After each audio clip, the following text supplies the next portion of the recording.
जरा सोचिए, पिछले 6 सालों में हर बार जब दुनिया की बड़ी ताकतें एक ही टेबल पर बैठती थी, भारत भी उस चर्चा का हिस्सा होता था।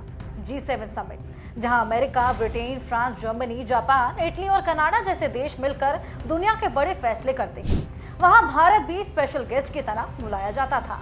लेकिन इस बार कहानी थोड़ी अलग है। 2025 का G7 समिट कनाडा के अल्बर्टा में हो रहा है, 15 से 17 जून के बीच। लेकिन अब तक भारत का कोई भी आधिकारिक न्योता नहीं भेजा गया और यही बात सबको चौंका रही है। आखिर ऐसा क्यों? असल में भारत और कनाडा के रिश्तों में पिछले कुछ सालों से खटास आई है। 2023 में कनाडा के पीएम जस्टिन ट्रूडो ने एक गंभीर आरोप लगाया था। उन्होंने कहा कि भारत का हाथ कनाडा के एक खालिस्तानी नेता हरदीप सिंह निज्जर की हत्या में हो सकता है।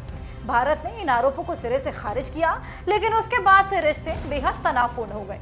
अब कनाडा में सरकार तो बदली है, लेकिन भारत को अभी भरोसा नहीं कि नई सरकार पुरानी गलतियों से सबक लेगी या फिर नहीं। शायद इसीलिए कनाडा की तरफ से भारत को आमंत्रित करने को लेकर भी हिचकिचाहट है। दूसरी वजह ये मानी जा रही है कि भारत खुद भी इस बार थोड़ा सतर्क है।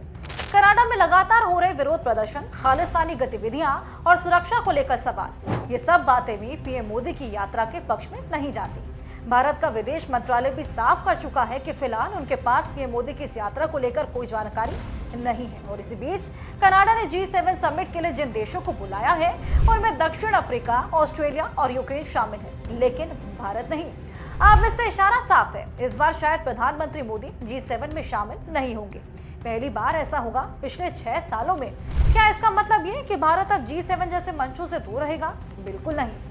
भारत की भूमिका आज भी दुनिया में बहुत बड़ी है, लेकिन ये भी एक सच है कि दो देशों के आपसी रिश्ते ऐसे मंचों की बातचीत में अहम रोल अदा करते हैं। कहानी का अंत यहाँ नहीं है।